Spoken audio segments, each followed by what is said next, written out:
I want to thank my colleagues for joining us here on the dais. And I notice in the back of the room some military families joining us again, and thank you for enlightening us and telling us about the problem so that we can move forward with a solution.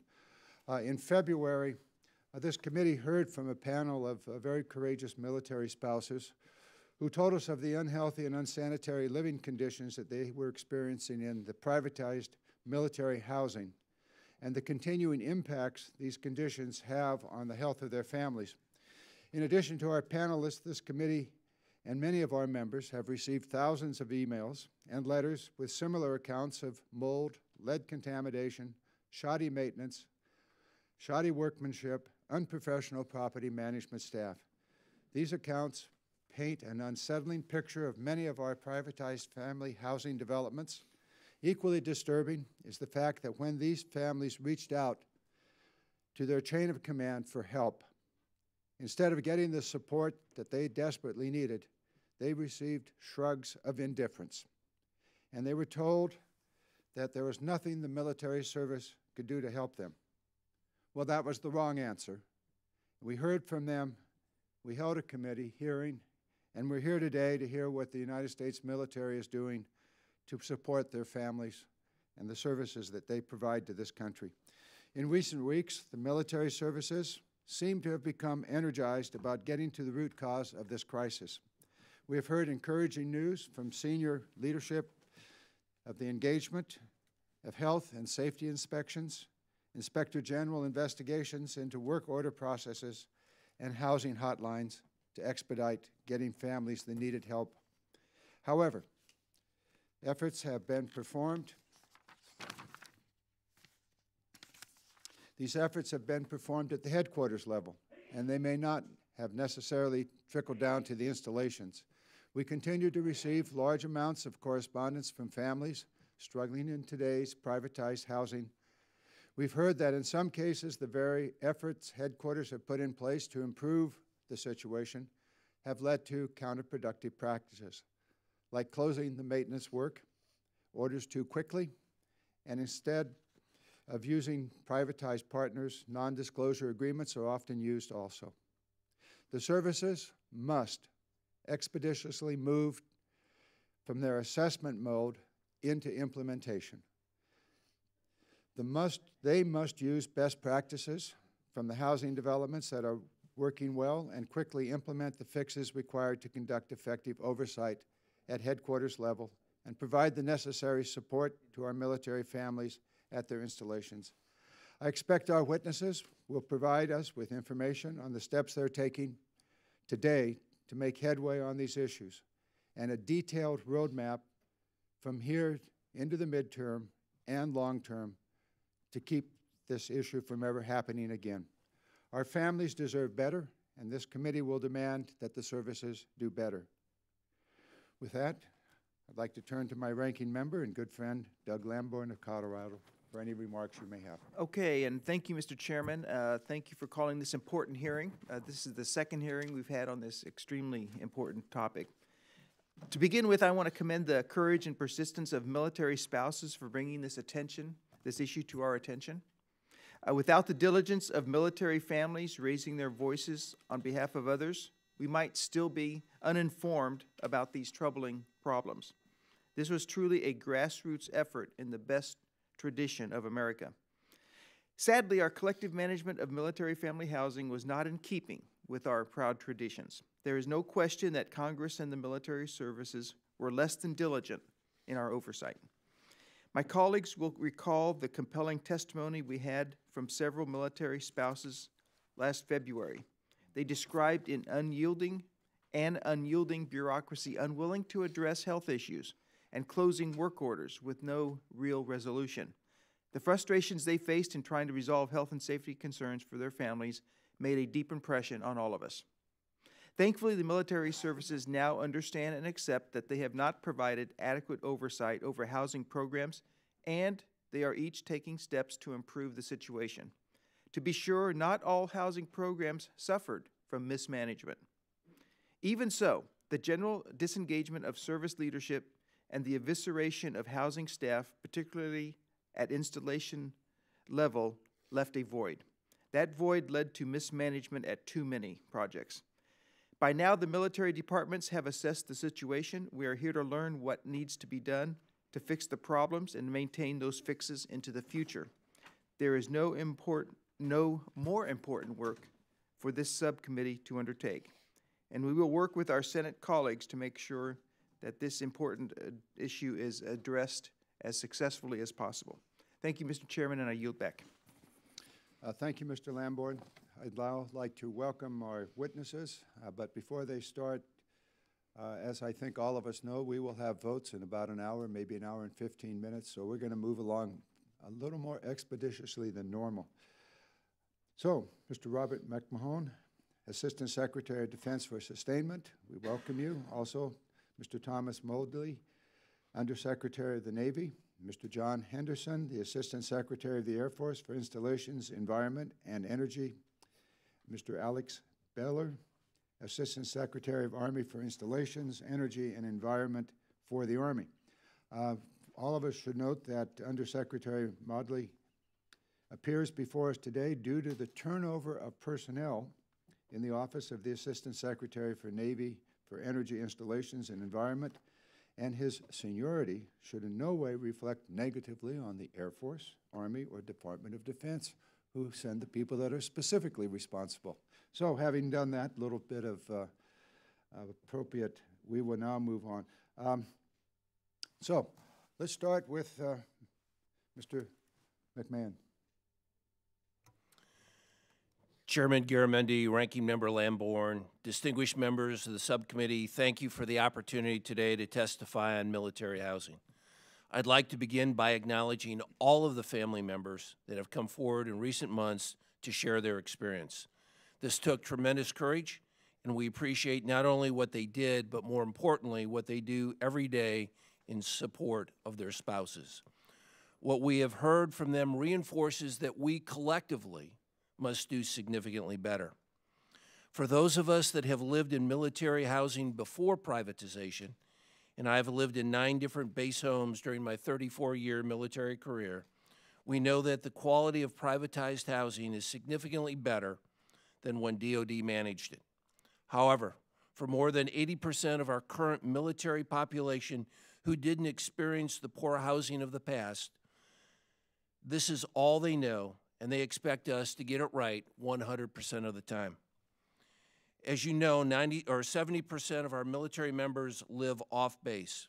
For the 30% that live on base, our goal is to offer them a safe, high quality, and affordable home where they want and choose to live. We must and will do better. We need to improve upon communications. We need to improve upon engagement, and we need to improve upon responsiveness. At the same time, we must ensure the long-term viability of our privatized housing projects so that the future residents will have high-quality housing 20 years from now as well. It is important to distinguish between what housing privatization is and what it is not. The key element is that we no longer own privatized homes. This does not mean we should not have oversight responsibilities and authorities, but it does mean that we do not have contracts to be governed by clauses. As such, we exercise our authority through the agreements we have entered into with our privatized partners. This partnership is key. We must fulfill our oversight responsibilities, and our partners must meet their obligations as landlords. Since the beginning of the year, the military departments have conducted an intense campaign consisting of site visits, reviews of privatized housing conditions, meetings with families and communities, and senior-level discussions with privatization partners to address property management issues. We've developed a series of corrective actions based upon this campaign that we are now putting in motion, categorized in terms of near-term, mid-term, and long-term. Examples of these actions include implementing a resident Bill of Rights, determining the feasibility of developing a common tenant lease, clarifying processes for residents to raise health concerns and for health providers to report issues as appropriate, and establishing resident customer care advocates. The Department of Defense is committed to working closely with you and your staff to ensure our members and families have safe places to live, work, play, and pray. We and our industry partners are fully committed to first ensuring that today's residents of privatized housing have a safe, high-quality, and affordable home where they want to live and choose to live, and secondly, ensuring the long-term viability of our privatized housing projects so that our future residents 20 years from now have exactly the same thing. I look forward to your questions. Thank you. Now, Mr. Modley. Chairman Garamendi, Ranking Member Lamborn, distinguished members of the Readiness Subcommittee, on behalf of the Secretary of the Navy, Richard V. Spencer, thank you for the opportunity to testify to you regarding the urgent actions we are taking to immediately improve privatized housing and the quality of life for our sailors, Marines, and their families. As you well know, we ask a tremendous amount from the members of our Navy Marine Corps team in defending our nation.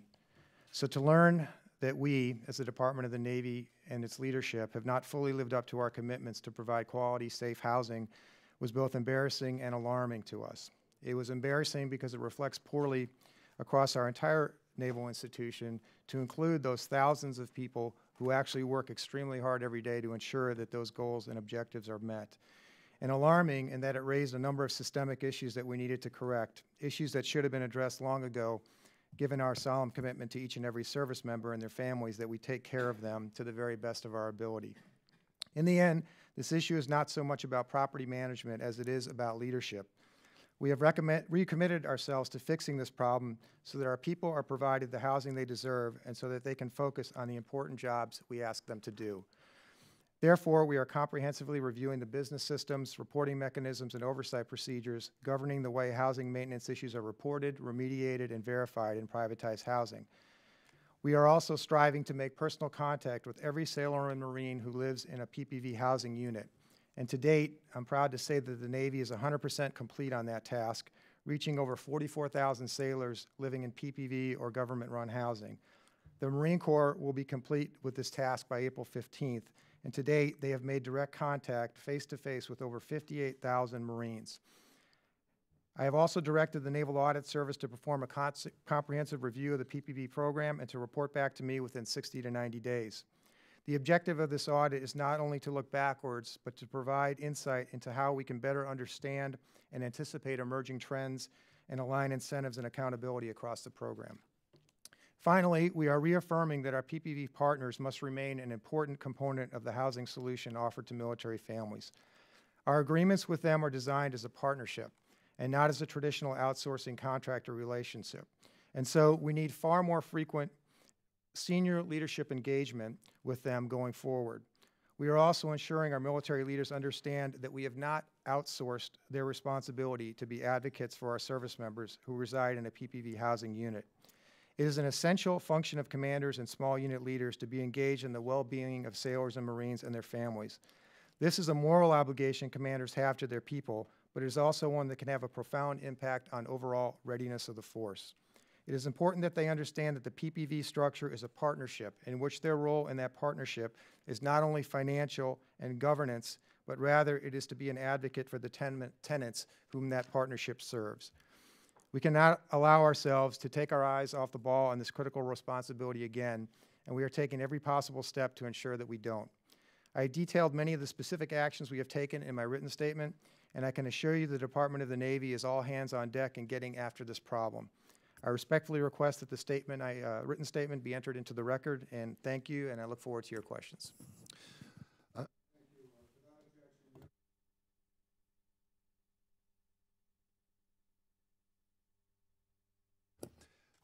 Mr. Henderson. Good morning. Chairman Garamendi, Ranking Member Lamborn, and distinguished members of this subcommittee. It is an honor to represent our airmen and senior Air Force leaders here today.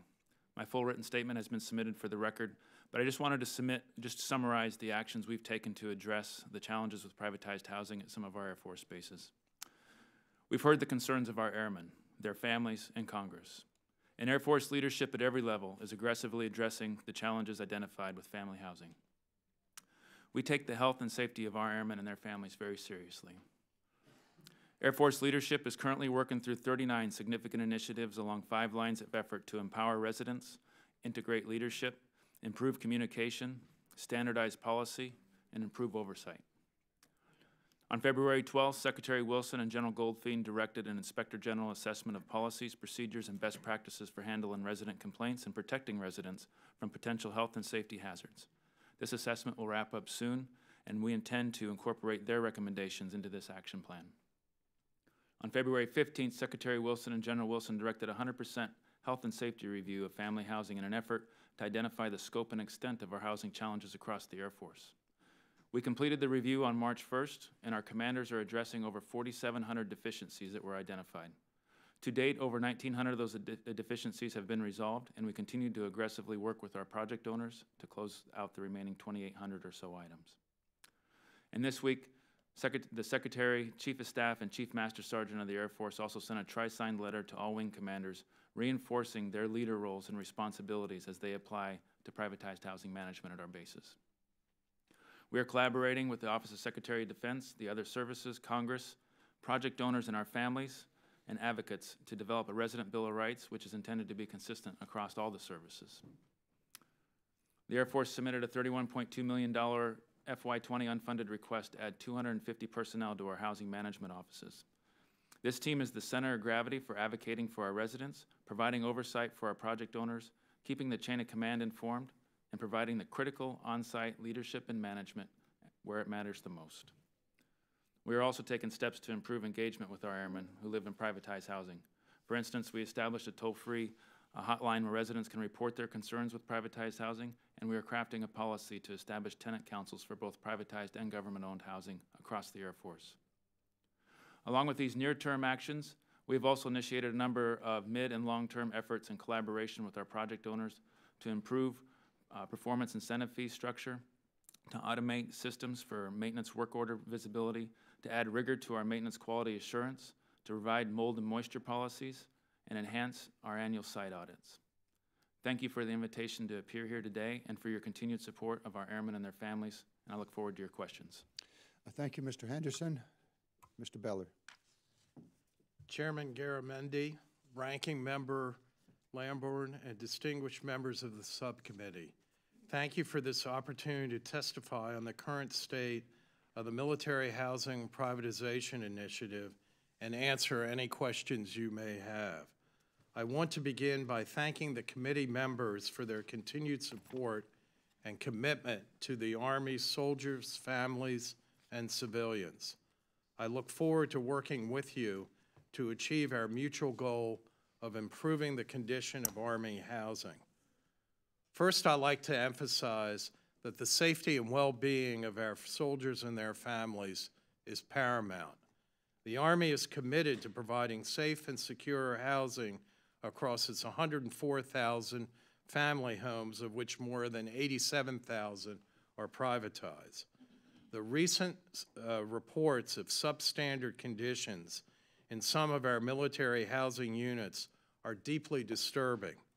It is unacceptable for any of our families who sacrifice so much for our country to endure such hardships in their own homes.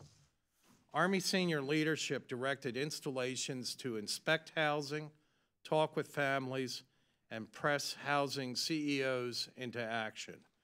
We recently required installation commanders to visit all family housing to ensure no family resides in a home with life safety or health deficiencies, and we are currently evaluating the results.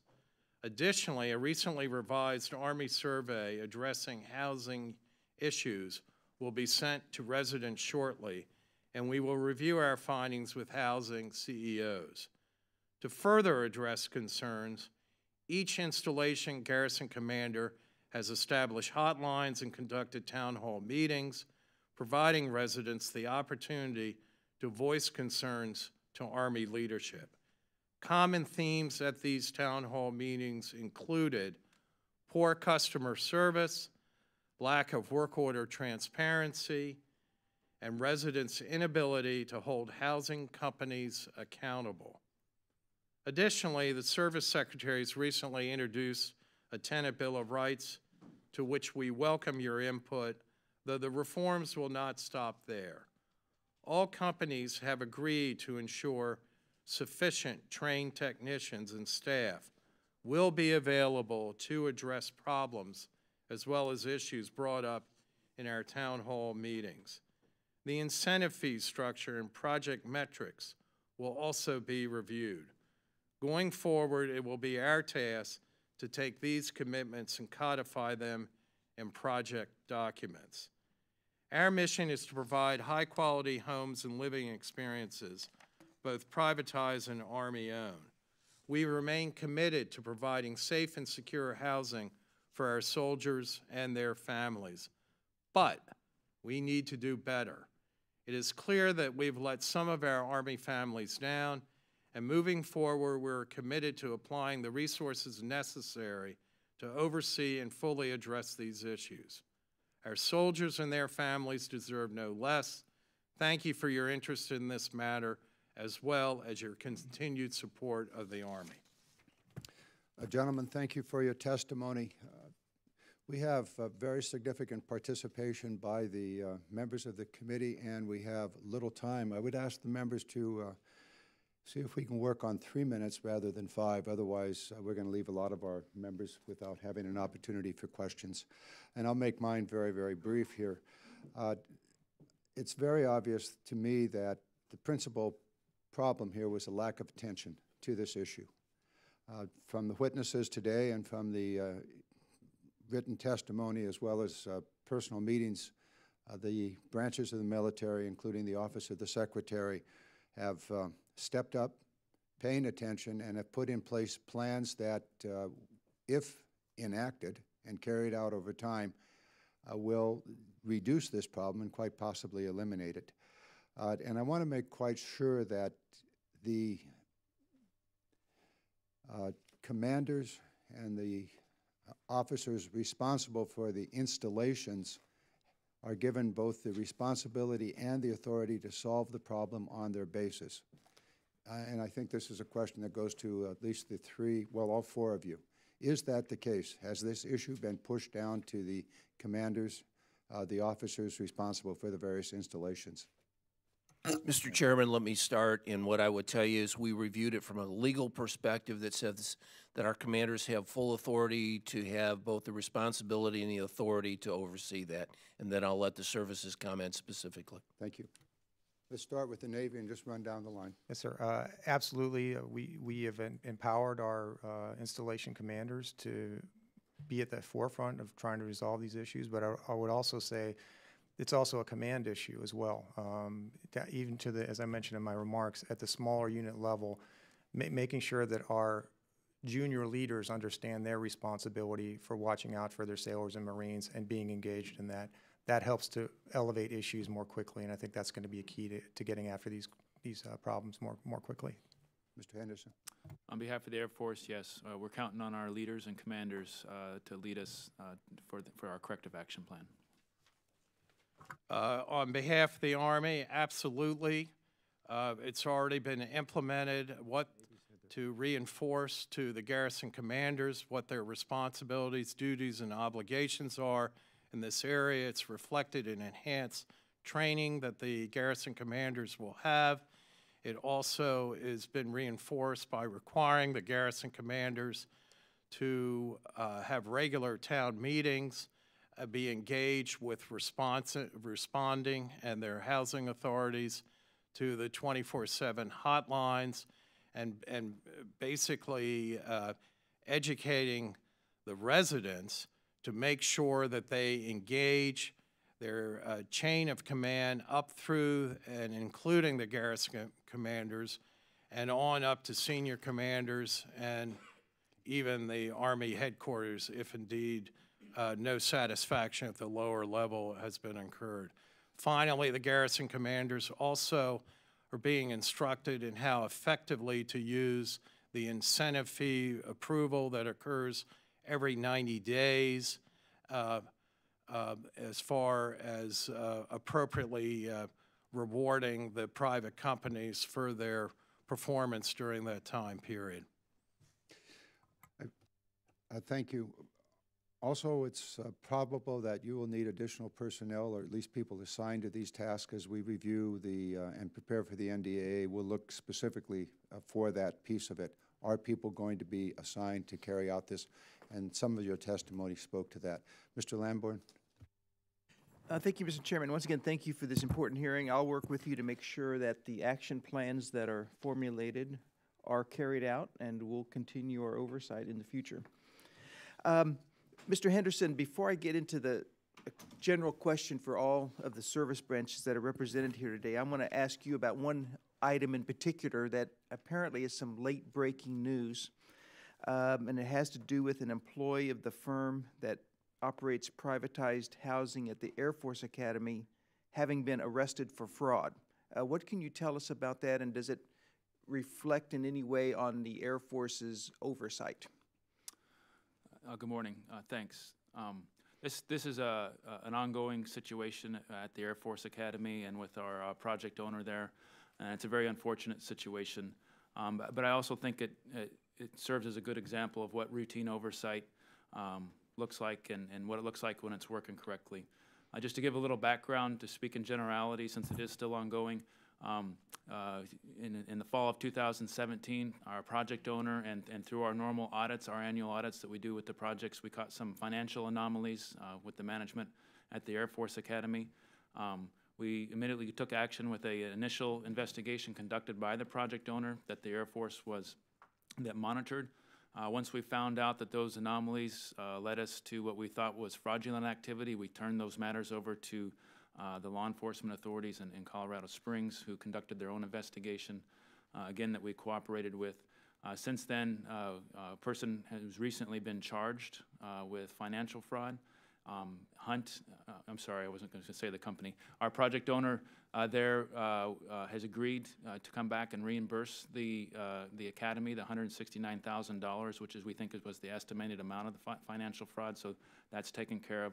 The matter is still ongoing. We're respecting the investigative process and the due process of the individual charged, but we continue to cooperate with authorities to ensure that these mechanisms are in place so that we can catch these things when they come up each year.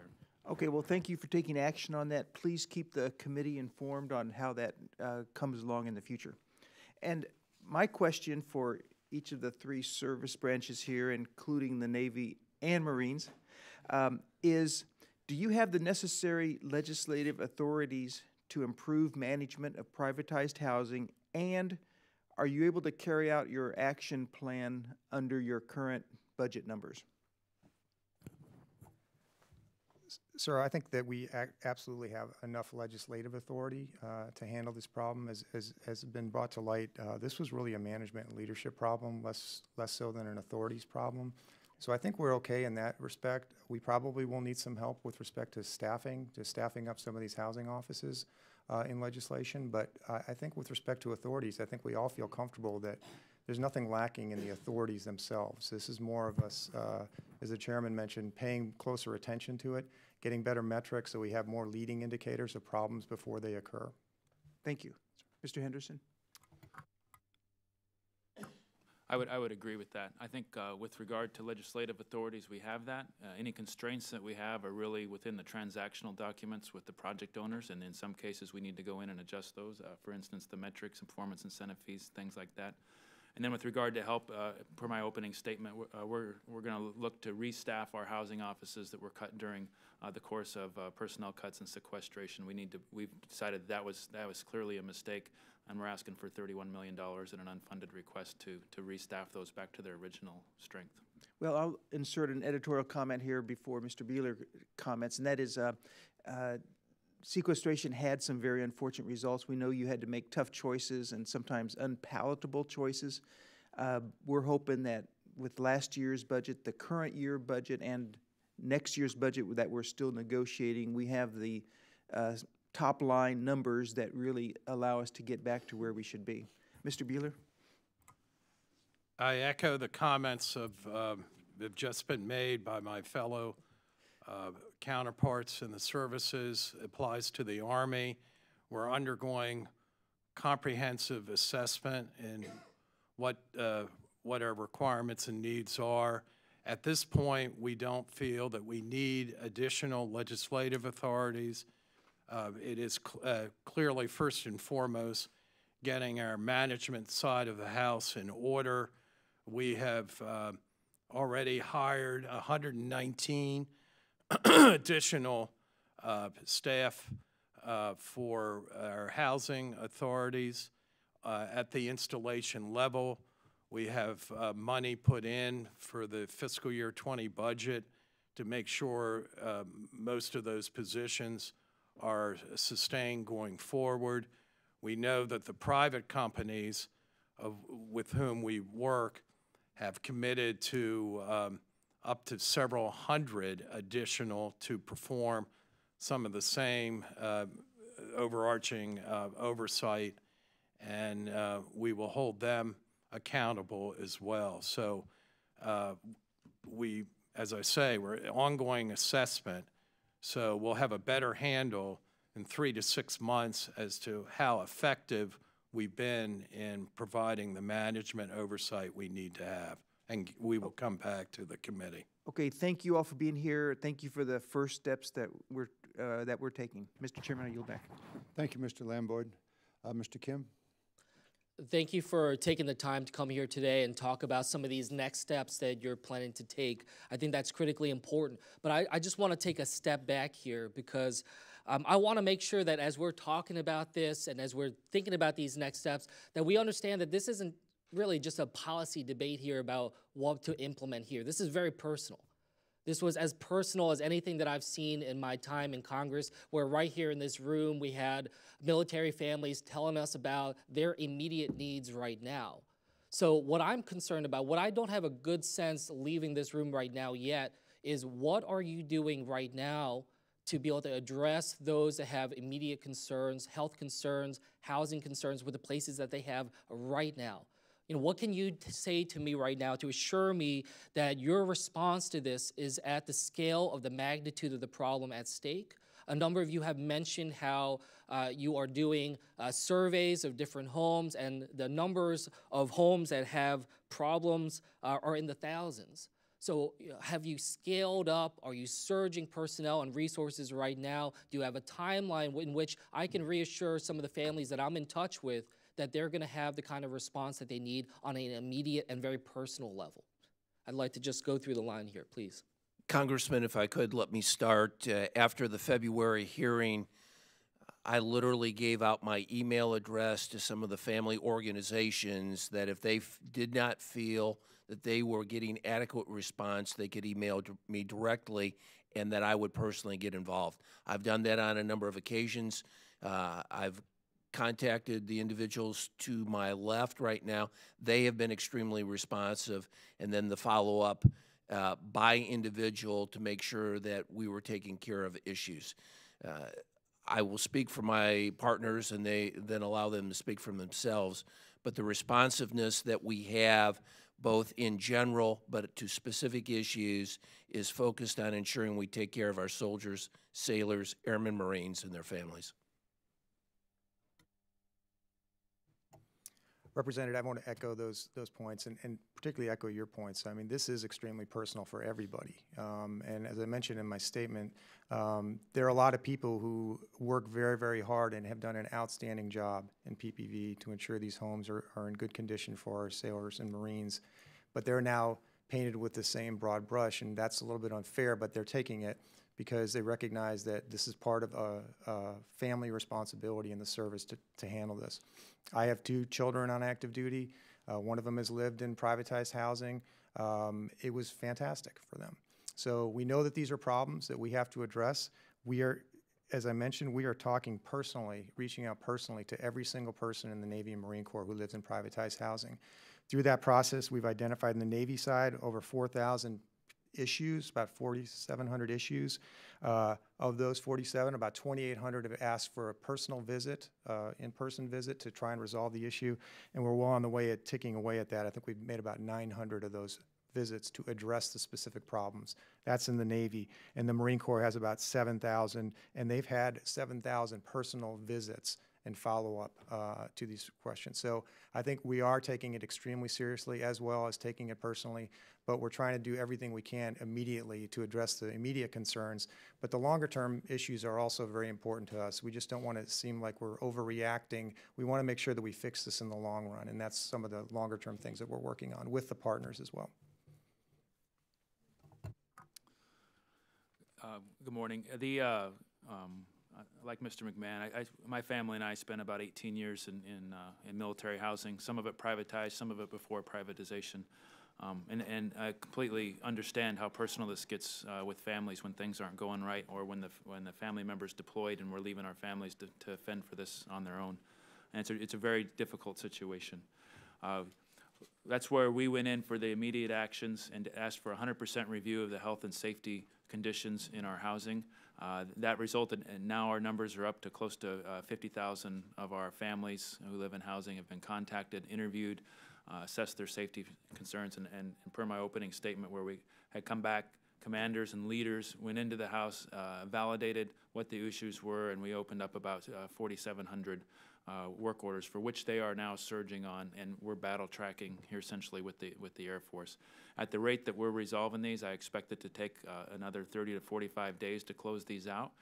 In some cases where conditions were unsafe, we're moving families into safer housing and taking care of that for them.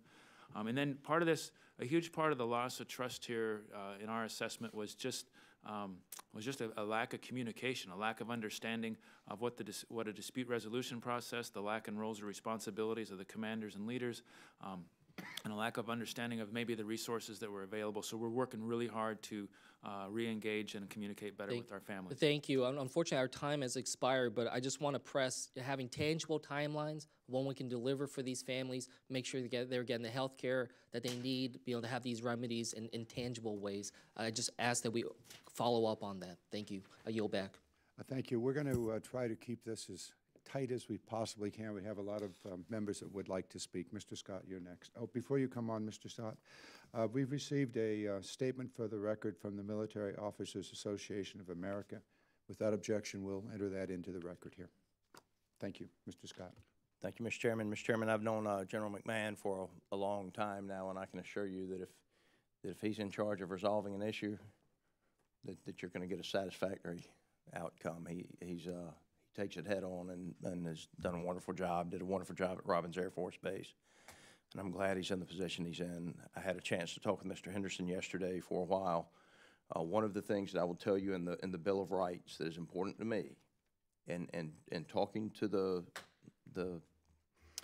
men and women that came to testify before us, when a contract mandates mediation, and then that contract has loser pay provisions in it that could effectively force a soldier to pay 100% of their annual income to carry a housing company, a multi-million-dollar housing company, to a mediation, that's not acceptable. And so the loser pay provisions of the contracts, I don't mind the mediation. I'm happy that the mediator, as I understand it, is going to be part of the chain of command, but that's not a square deal or a fair fight for our soldiers to mandate mediation and then to mandate loser pay on our soldiers. With that said, I want Mr. Henderson. Hurricane Michael hit the southeastern United States October the 10th. Is the most pressing thing for the Air Force right now in your position as head of installations a disaster supplemental?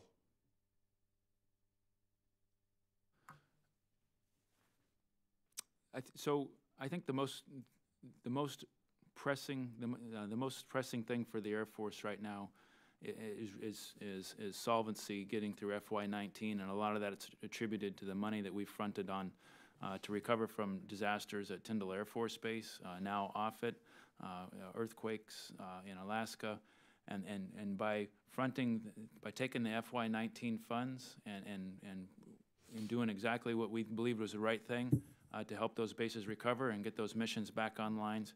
We've asked for supplemental funding, and at this point, without that supplemental funding, we're looking at very severe impacts to Air Force solvency for the rest of FY19. Perhaps urgent would have been a better word. but I want to make my colleagues aware of this, and I want to give equal criticism where criticism is due. Senator from New York, Senator from Vermont refused to allow a vote to push forward on disaster assistance this past week. We have been promised, those of us hit by this storm have been promised disaster assistance from both sides in both chambers since mid-October, that any bill to open the government would include the disaster assistance and the supplemental funding, including the funding for the Air Force. That hasn't happened. Now, I do think that those games are being played, and I think that it is a senator from New York and a senator from Vermont predominantly playing those games. But I also think it's extremely irresponsible for the Office of Management and Budget to not submit an official request for supplemental disaster assistance funding. And I just can't understand, with the magnitude of the impact of these storms to our Air Force, to readiness, to our installations, to the men and women in uniform, I can't understand why our Office of Management and Budget, controlled by my party, didn't submit a request for supplemental assistance, which I think is absolutely unacceptable. And I think it's unacceptable that Senator Schumer and Senator Leahy have played the games they've played with disaster assistance. And I want to remind everybody, we have one legislative day after today before we leave, and we will not return until April the 29th. Would it make a difference to you if you got a disaster bill today versus, say, May? Absolutely, Congressman. We've already stopped projects, stopped funding for projects in order to preserve those funds for readiness needs. We're impacting aircraft and satellite repair, and at some point we'll be stopping or slowing down recovery at Tyndall, and we'll only do life, health, and safety things at Offutt. And by deferring that money, since it's one-year money, if there is supplemental funding, that means we have to come back and work twice as fast to get that executed at the end of the year. My time is about to expire. Yep. I have a tremendous amount of respect for you. I apologize for interrupting, but you're also, according to the Air Force, going to cut 18,000 training and flying hours starting over the next couple of months. Is that correct? That's the intended consequence without supplemental funding. Thank you. Thank you, Mr. Scott.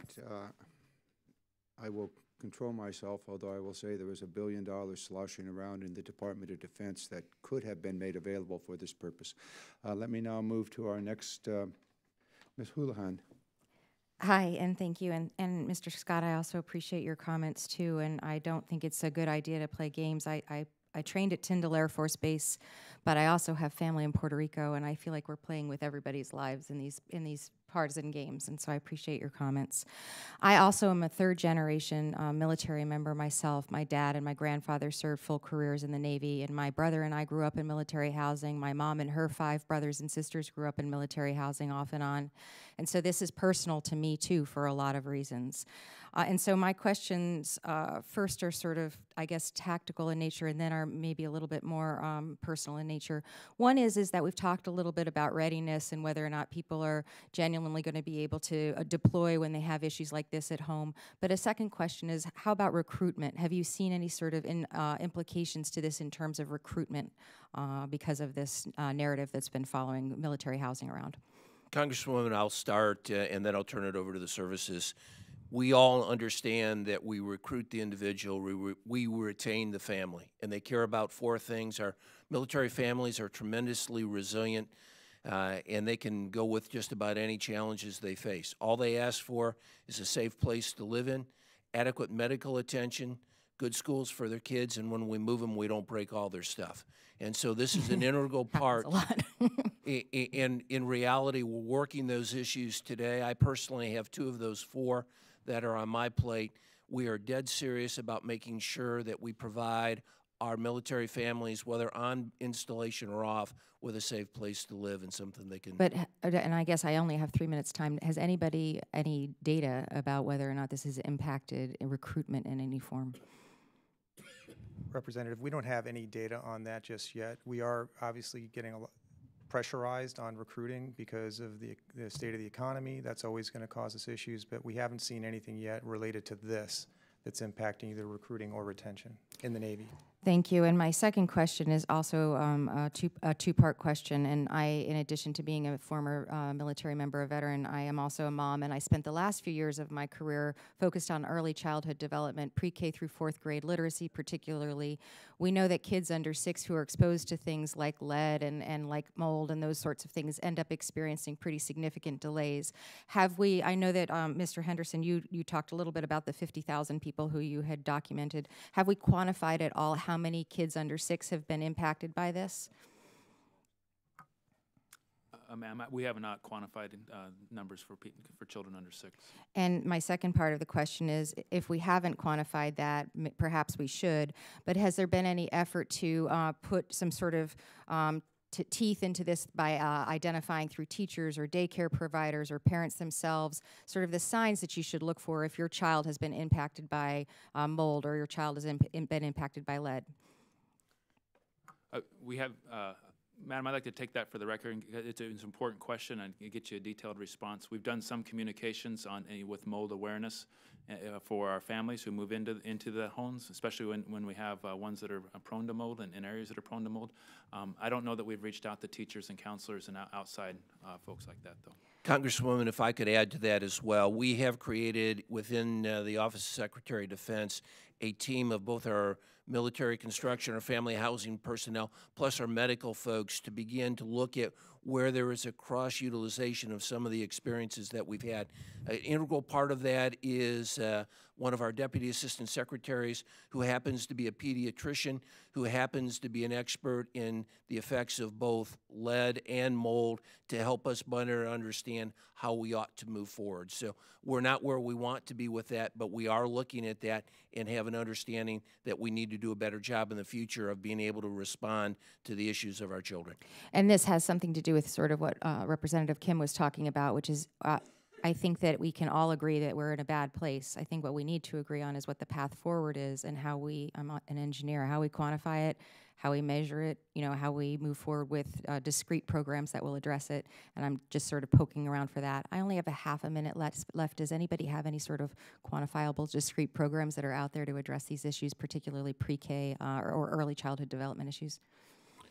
Ma'am, the Army has comprehensive testing of children under 6 for lead, particularly focused on housing from pre-1978, and has been able to track data that shows that children with lead in their systems at that age within the greater Army community, all children are tested for lead, whether they're in the 78 old housing or not.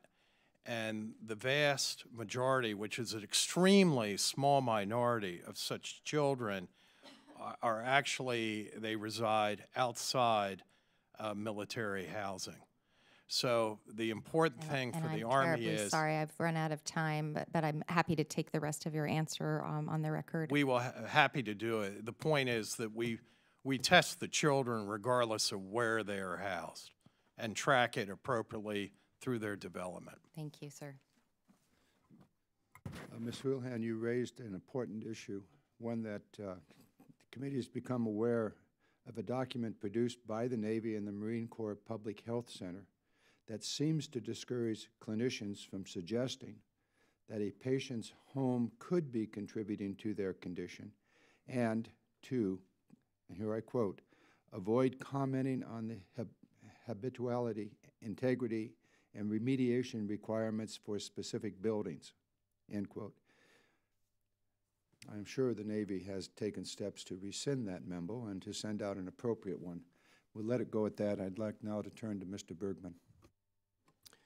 Thank you, Mr. Chairman, and thanks to all of you for being here. I heard someone mention it about the role of the commander. And when you think about the role of a unit commander, whether it's, let's say, go right down to platoon commander and a second lieutenant and a platoon sergeant, okay, we know that the role of the command team at any unit level is not just on the battlefield. It's 24/7. If you're deployed, it's one thing. If you're in garrison, it's another thing, but it's the welfare of your troops and their families. And I was glad to hear you mention that, because that is one of the challenges, as you know, as we bring in the all-recruited force here in its third generation, is that it's not a 9-to-5 Monday through Friday job. You have responsibility for the health and welfare of all of your Marine soldiers, sailors, airmen, Coast Guardsmen, et cetera. And I applaud your efforts to develop that role in conjunction with the continuing role of the base commander and how that all relates then to those being served, the families, and then how largely then it falls into the base commander's lap in dealing with patricians or Lincoln or whoever the PPV owner of the property is. This is evolving, and we know we have issues, but I applaud you, and whatever we as Congress can do to back you up as you develop that role of those various commanders, and then with the company, the companies, that is going to be our success. We'll get through this, but I just thank you for that, and I'll buy back some of the valuable thing that we cannot ever get back is time, and I yield back. Mr. Bergman, thank you so very, very much. We all look for more time. Ms. Gabbard. Thank you very much. Thank you, gentlemen. I'd like to follow up on the focus on command. I think each of you responded to the chairman's question about the important role that first-line leaders have all the way up the chain of command to the installation commander. I think it's been a common failing that's been addressed as more and more of this issue has been exposed about the lack of role that command has played thus far. And so my question is, as you've said, this will be the focus going forward. What will change so that the command is empowered to actually do something about it? It's one thing to be informed of the issue. It's another thing to actually be empowered. Were they not empowered to take action to address some of these problems with the contractors previously? If not, what will change so that they can going forward? Mr. McMahon. Congresswoman, thank you for the question. If you go back early in the program when folks didn't think they understood it, we had very comprehensive education programs for our leaders to describe to them what their role was, what authorities they did not have, what authorities they had, so that they could effectively oversee the privatization effort. Over time, as we became comfortable, as we looked at the metrics and perceived the metrics to tell us it was going well, as you know, we have an infinite number of issues, a finite amount of time in terms of training. This, quite frankly, is something that fell off the scope. We thought it was going fine, and so we reduced and then in some cases actually eliminated that education as part of our leadership development for our leaders at all levels. The reality is, of when we look at this today, it was an issue that we should not have dropped off, and the services are taking action today to reinstitutionalize that training that was integral a decade ago, but over time, as we've continued to reduce that training, has fallen off the scope. And I'll let them comment further. Thank you. Representative, I think it's a really, really good, important question, because some of the things that we can do at the command level, I think, are very, very simple, not sophisticated things at all. Asking our junior leaders to have a face-to-face conversation with their people once a week and ask them, how are things going with your housing? How are things going with your family? Look them in the eye and just ask those questions. That's not a high-tech solution, but that would solve a lot of these problems. The biggest problem, from my perspective in looking at this, was finding out about issues after they had become major problems. So we need to have much better systems and ways to understand issues as they emerge, as we start seeing trends. And the data is all there. Most of our partners manage these properties using the same data system. We just have to be able to get into there and understand when trends are happening, so we can measure how long it's taking, and we can start raising the alarm bells at the right time. So that's sort of more on the sophisticated data side. But to your point, we have to emphasize with our younger leaders how important it is to have those types of conversations because of their responsibility to the member and their families. I'm going to do something here. Mr. Beeler, you've been kind of on the far edge of this table. So if we can jump over to you, then we'll come back to the Air Force. I'll just add another follow-up to that, Mr. Beeler, that I wanted to, that's linked to this, but also to something you mentioned earlier about making some changes that will reward some of the private contractors. You know, from my standpoint, we're talking about a basic level of service that we as taxpayers are paying these companies to provide for our service members and their families. So I guess my first question is, as we're talking about empowerment, we're also talking about accountability. So before we start talking about rewards, I think we first need to address how these contractors are being held accountable for providing what we are paying them to do. Thank you, Representative. And what I meant by quote on, and I should have put it in quotes, rewarding the private companies, is that every 90 days, and I think this applies to across the services, there is an incentive fee determination that is made by the garrison commander based on performance of the private companies. And it is the perfect opportunity and responsibility for the companies to be, if you will, judged and rated, so that if the companies have not done well in those 90 days, they don't get 100% of the incentive fees. In some cases, they might not get any percent of the incentive fees. And the point that I was attempting to make is that the garrison commanders, in the case of the Army, had all too often sort of rubber stamped the request for 100% award of incentive fees per quarter. That's no longer the case. We actually have removed, for the time being, and brought it up to Army headquarters to make those determinations, but more importantly, we're training the garrison commanders to know their responsibility in this area, and that they will take advantage of the data collection on, for instance, the work order responsiveness and performance to help them make the judgment. Thank you, Mr. Beeler. I'm sorry, my time has expired. It's obviously very disturbing to see that this kind of rubber stamp 100% incentive payments were being made previously. Glad to hear that it's not any longer. I hope we have the opportunity to address the fact that if a contractor is not performing, if they are underperforming and not meeting their marks, we're not talking about getting a lower percentage of incentives. We're talking about accountability to make sure that they are actually doing what they are contracted to do before you even begin to have a conversation about incentives. Thank you. Thank you. Ms. Horn? Thank you. Thank you all for being here today, and thank you to the chairman and ranking member for this critical conversation.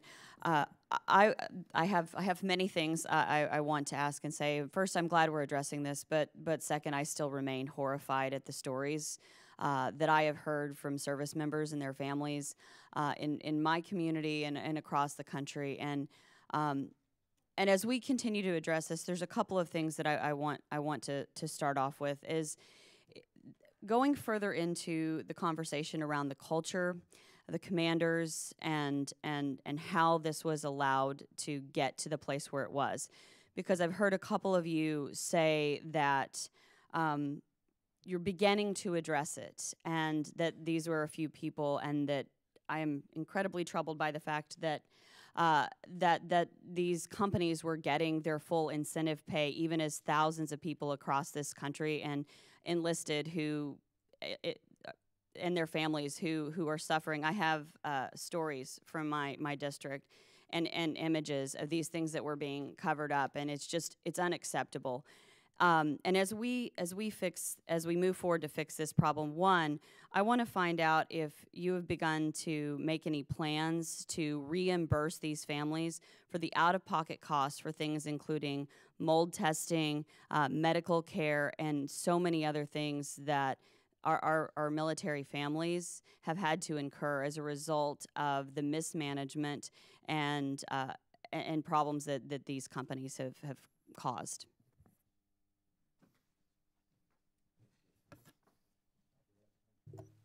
Representative, thanks for the question. I don't know that we have been presented with opportunities to do that. However, if once we are, I am quite certain we'll look at those and figure out a way to compensate if there was a problem like that. I just am not aware, and I'll take that one for the record to find out exactly what's happened in the past with respect to those types of issues. And for the Air Force, what we've done is ensured that we've in an effort to better communicate with our residents, make sure that they know they have resources inside the Air Force and legal assistance resources inside the Air Force to request claims and make claims against the project owner for costs like mold testing, maybe damages to furniture or something because of negligence, or extended medical care costs, so we've provided the information for them to better go about doing that. In the case of the Army, the project companies are reimbursing family. We'll take further details for the record, but this has been ongoing at least over the past several months, if not longer. Thank you. And following up on a couple of other things for Ms. Gabbard and Mr. Scott. One, I want to echo, and I appreciate that being on this committee and working with the concern across the aisle that these are not issues that should ever be partisan, and we should be placing the well-being of our service members above everything else. So to Mr. Scott's point, I just want to reiterate that the fact that we have loser pay provisions and forced mediation from enlisted is something that I would like to say I think we need to address. And Mr. McMahon, I'd like to know if there's any plans to begin to address those issues. Congresswoman, as you look at the Bill of Rights that we're putting together, that we've shared with the committees so we can get your specific input, next week we'll sit with the family organizations, share it with them so they have the opportunity. But that's exactly what we want to ensure we deal with the Bill of Rights, that it's clear to both our private partners as well as to our members what they can expect, and set those expectations before we get into a situation where we're trying to resolve this. And finally, I want to circle back one more time to Ms. Gabbard's point about the incentive fees, and if there's been a consideration that these fees could be recovered that were previously paid, if there's any pathway to recover some of those fees for these properties that were clearly mismanaged and are now requiring costs be outlaid for health care, for so many other things for our service members. Congresswoman, I'll take it for the four of us. I'm unaware, I'll go back and talk to our acquisition personnel to see if there is, but I'm unaware of any tools, since we have made the commitment at this point, that they could be recovered. Thank you. Thank you. My time has expired. Thank you. Ms. Holland? Thank you very much, Chairman. And thank you all so much for taking the time to be here today. Like some of my colleagues, I was raised in military housing as well. My dad had a 30-year career in the Marine Corps, and so I spent my entire childhood growing up on military bases.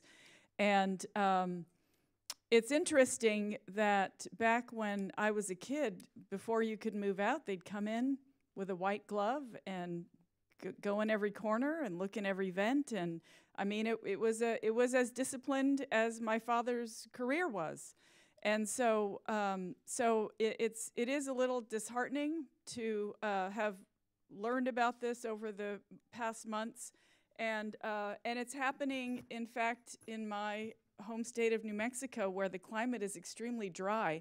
So I am disheartened, to say the least. But in addition to everything that's been mentioned here today, I've heard reports that retaliation still persists against military families who are raising concerns about the conditions of their housing. This is extremely troubling, as retaliation is a big part of the breach of trust between the Department of Defense and families that lead these families to come to the press and to Congress in the first place, and it must stop. I realize that for some military wives, one way they can communicate with other families is through social media. And so I realize that is one way they've been trying to figure out who all is suffering from the same issues that they are. So I wanted to ask each of you if you commit now to adopting and enforcing a zero tolerance policy on retaliation against any families, any military families who are raising concerns about the housing, including within the chain of command on the bases where our service members live and serve, in the housing offices that should be advocating for our military families, and among the private contractors who we are paying to serve our families. So if each of you could let me know if the zero tolerance policy on retaliation is happening now and if it's being enforced. Congressman, I'll tell you that we have zero tolerance for it, to the point of proactively giving out our email addresses, so if we hear of it, folks can reach out to us to take it. But absolutely a zero tolerance. And for the Department of the Navy representative, absolutely that is the case. We've made it very clear to our partners it's unacceptable, and it's also one of the key planks of the Tenant Bill of Rights that we're developing. Thank you. Ma'am, that has always been the policy of the Air Force, and this was an opportunity for us to reinforce that. Ma'am, the same with the Army, and one step forward, the Army has an Inspector General assessment going on that will be completed in about a month and a half, and that's one of the aspects that they are looking into to see if there is any such activity reported and further investigate. And so we will have confirmation of exactly the lay of the land, and if there is such activity, it will be dealt with appropriately within the particular channels involved. Thank you. And I'll ask that any of those contact emails or contact numbers be submitted to the record, so that in the chance that anyone from my district calls me and tells me they're being retaliated against, I can actually have some information where they can contact someone to remedy that situation. So thank you for that. Who is actually, you might have already kind of answered this, but who is responsible for investigating claims of retaliation against families, whether internal or external to the Department of Defense? Do we know that? Within the department and with each of the servicemen, the Inspector General has a responsibility of taking that on. Prior to that point, our leadership ought to be looking at those issues, and should it get to the level, it'd be the DOD IG, but each of the service Inspector Generals will look at that. Excellent. Does anyone else have anything to add to that? No? Okay. And what are there any consequences, and what are they for anyone who retaliates against any military families trying to report these housing issues? And to your knowledge, have those been enforced? Congressman, in terms of specific actions, I will tell you that because there is zero tolerance, if it's a military member, a specific action is taken against that individual on a range of different actions. If it is a civilian member of the Department of Defense, action is taken against them up to and including removal from service of the nation. So it is taken very seriously. Thank you. And last on this issue, when and how will you communicate this policy, including resources for families and the consequences for those who engage in retaliation to relevant parties?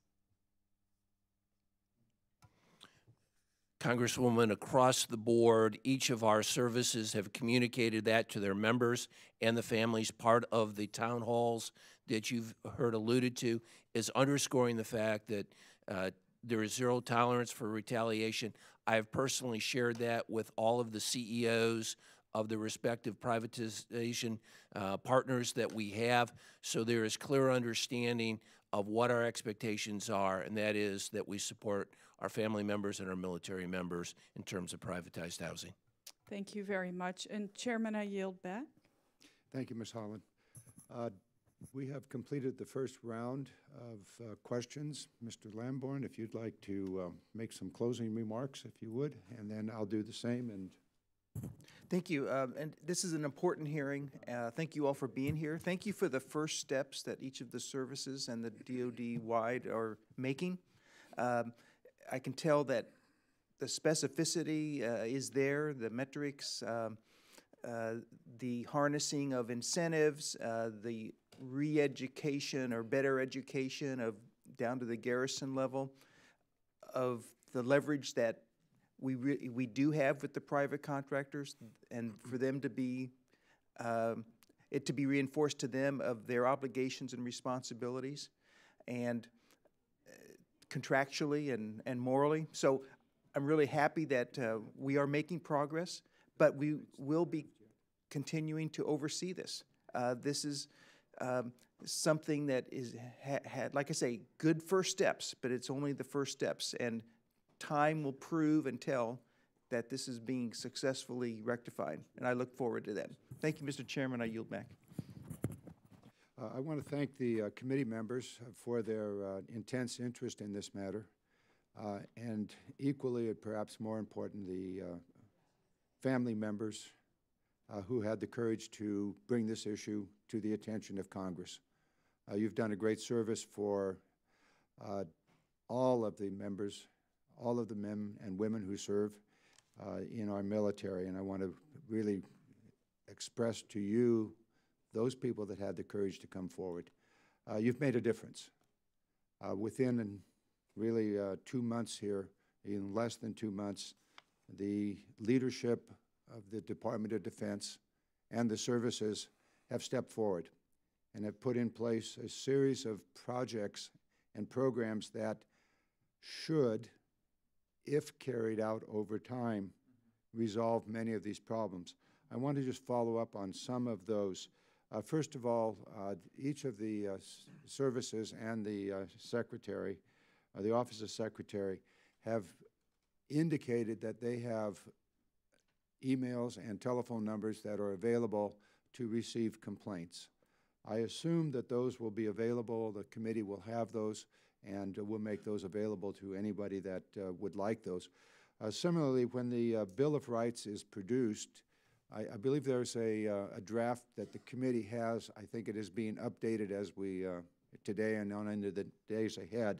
When that update is available, we'll pass it around to all the members of the committee and to any member of Congress that's interested for their comment as to the effectiveness, the efficiency, or the sufficiency of it.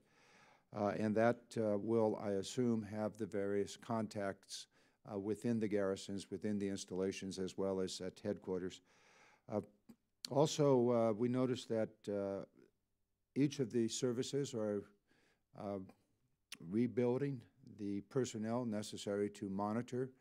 That'll be part of the work that we'll do in the NDAA and the upcoming work that this committee has in that regard to make sure that that is in place. And we will, of course, beg our appropriators to fund those positions. The lease contracts are under review.